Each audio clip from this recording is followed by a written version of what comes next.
afternoon. Welcome back to the show here this afternoon on Good Afternoon Ghana. And Winston Tackie is the head of business desk here at Metro TV Newsroom, and he'll be helping me talk about Ghana's soaring inflation month on month. Quite serious and significant. Before we even talk to Winston this afternoon, let's take a look at what exactly it looks like when it comes to inflation from January to October. You're going to have that on your screens very soon, then we can see what exactly it looks like from the month of January through to February, all the way to October, what exactly the inflation rate has been here in Ghana. As we speak, in October, it stands at 40.4, and in January, it was at 13.9.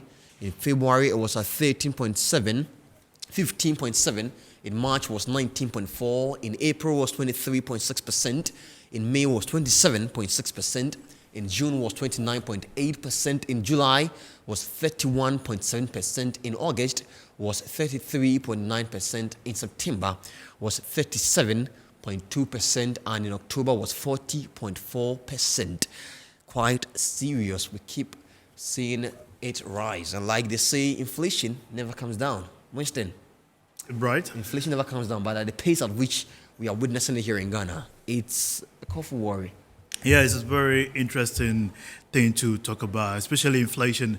Consistently, I am always at the Ghana Statistical Service observing the new releases of the inflation. And when we talk about inflation, we generally mean the general price of goods and services going up by the day, sometimes by the week, sometimes by the month.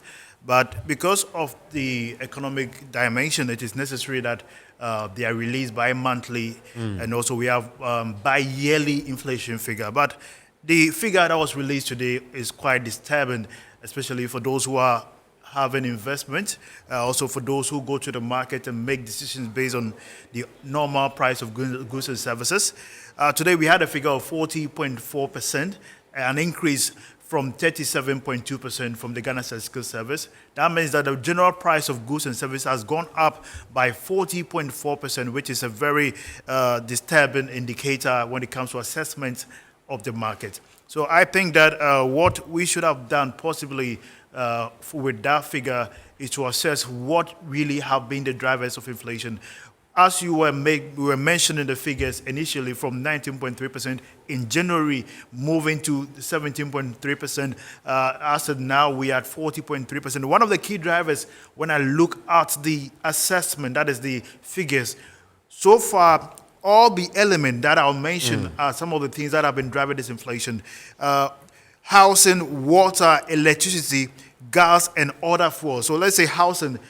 Every month you move to certain areas and you ask for rent. Trust me, the numbers that have been mentioned are very astronomical and disturbing.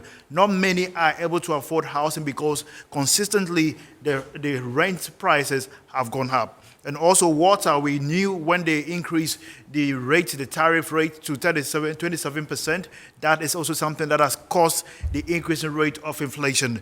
And already you and I know the issue about fuel price, and we have seen it increasing. And it's also a factor that is considered when we are calculating the inflation figure. But this is quite scary. They tell us that inflation never comes down. It doesn't. It does come down. At what point can we say that inflation is down?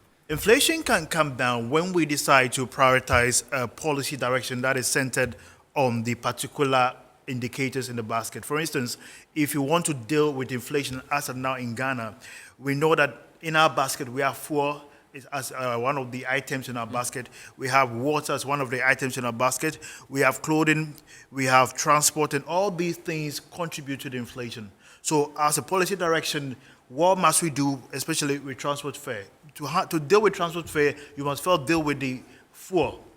We know that there are taxes on fuel, there are levies on fuel. So if you deal with these levies indirectly, it brings down the prices of these commodities. When the prices are down, ordinarily, we are going to be experiencing inflation coming down because cumulatively, the general price of those services and also those items will come down. So there will not be the need to see such an astronomical figures going forward.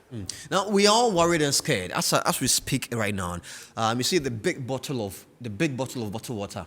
When it's filled with red oil, it's selling at 6 Ghana cedis. this particular bottle some time ago was 3 Ghana cedis or 2 Ghana cedis. Now it has seen this very huge pricing and a price tag. What exactly should Ghanaians be doing? Now we hear the Ministry of Agri saying that they're going to open a farmers market at their ministries and all that. I mean, what should we be doing as Ghanaians to ensure that we don't cross higher marks? One thing has to do with policy direction. We shouldn't just work on just talk and just not allow the key market element to play. We have middlemen. When we talk about agri, we have the middlemen, we have the farmers, and we have those who bring it to the market to sell to the ordinary traders, who then buy at the wholesale price and bring it to the retail part of the market where you and I go and purchase. So if we are to assess the key drivers of this price, and one conversation that the Agri Minister, Dr. Ifeanyi Akoto, made mention is that when he visits the farms, he gets to realize that the prices that the middlemen buy those products are very cheap. But when they come to the market, they add almost over 100% margin on that particular product. For instance, if they buy yam, a tube of yam for, let's say, 8 CD from the market, from the farmers, when they come to the market, they sell it at 20 Ghana cedis. And that is something that we have to do with. So, and the key conversation about this issue has to do with transfer fare. That is what the farmer says, especially the middlemen. So if we are to deal with the prices, we must deal with the value chain, or let's say the chain of distribution of that particular product. And I think we can start by, first of all, prioritizing and bringing down fuel prices. And when that is handled, then we can build out from there. All right, and going into the fact that, I mean, November hasn't popped out yet.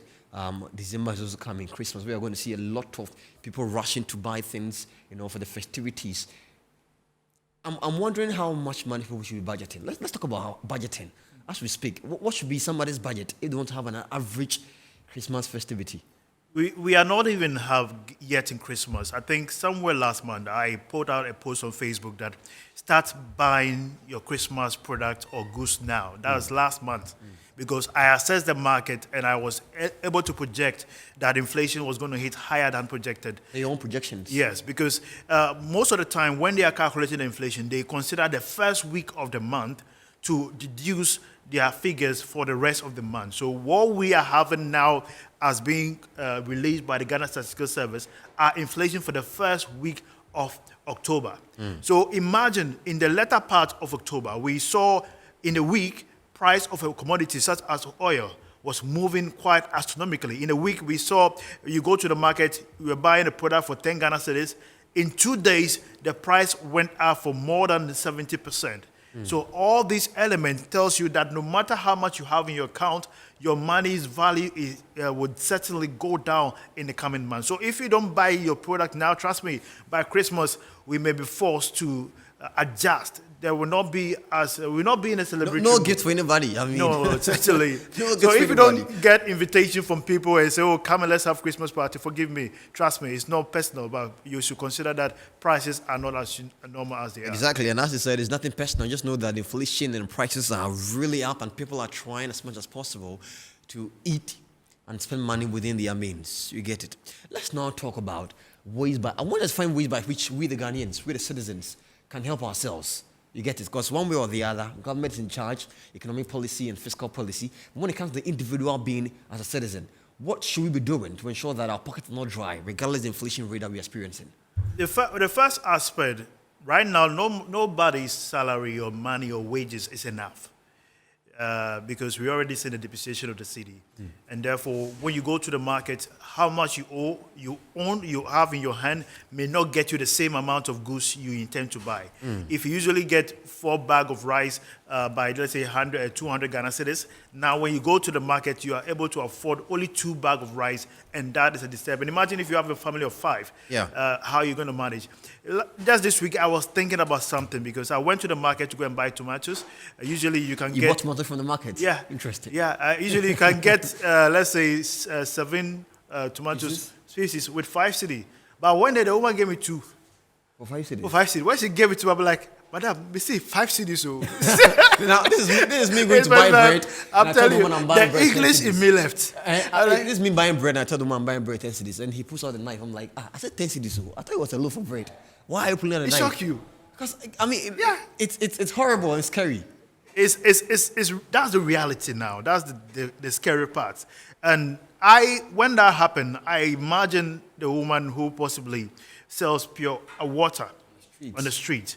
When she sells a bag of water, the transportation to her home and back takes away the profit. Yeah. Basically mean that her labor has been rendered useless for the day. When she gets home, she has to feed a family of 3. The children, the husband, and those that probably she has some people that she's helping. So you just imagine how the current situation has brought the poverty level very high. People are literally poor, not by their doing, but basically by the constant policy direction where we are heading, which is affecting their ordinary standard of living. You say poor. Now let's talk about poor and rich in terms of salary. So let's say if you are making from 500 Ghana cedi to 1,500, where does that place you? Are you poor or you're okay? 500 Ghana cedi to 1,500 Ghana cedis. Where does that place you? Irrespective of that much. Because I saw something somewhere that when you are being paid between 500 Ghana cedi to 1,500, you are poor, and when you are being paid from 1,500 cedis to 30,000 Ghana cedis, you are somewhere in the middle. Yeah, for them, I think that was some figures that was put out to assess the class where people are living now. If you're living above 1,000 Ghana cedis, say you look quite comfortable. If you are living above 1,000 Ghana cedis, yeah, you live quite comfortable. If you're living above 2,000, you are quite okay, depending on your pay grade. But all these will mean nothing. Was this before the inflation started hitting? Inflation started rocketing from January, and it hasn't stopped until now. And no matter how much your salary has not changed since January. You are collecting the same amount of money, and the inflation keeps rising, and it's affecting your standard of life, your standard of living. Rent has gone up by over 70%, and all these things, no matter how much you take, will certainly affect your standard of living because your taste must change. If you used to have a flashy taste, possibly you visit a restaurant for lunch, you pay 50 Ghana cedis for lunch. Now you may be forced to visit Gobe seller. Gobe, it's even expensive. I mean, now Gobe, a ladle of Gobe is 5 cedis. Yeah. If they fetch a ladle for you, it's 5 cedis. I remember you go, the woman will serve you plantain, and you realize that the normal plantain is now more like a kelewele. and you wondering how you manage it to even get food. So that's your cost of living certainly has gone up. And that is something that government must consider. The Agri Minister has said yesterday that as of now, our supply of food is the highest so far. But he said it by statement. But when you come to the market, there is not enough. The market women also. So the issue is, what is the price control on the market now? The issue is now about price control because the market is now fixing it's at its own rate, and no one is controlling it at the moment. That's true. Winston, thank you so much. Welcome, and Winston Tackie is the head of business desk here at Metro Newsroom, and he joined me here this afternoon on Good Afternoon Ghana as we spoke about Ghana's ailing economy. As we speak right now, inflation for October stands at 40.4, quite scary.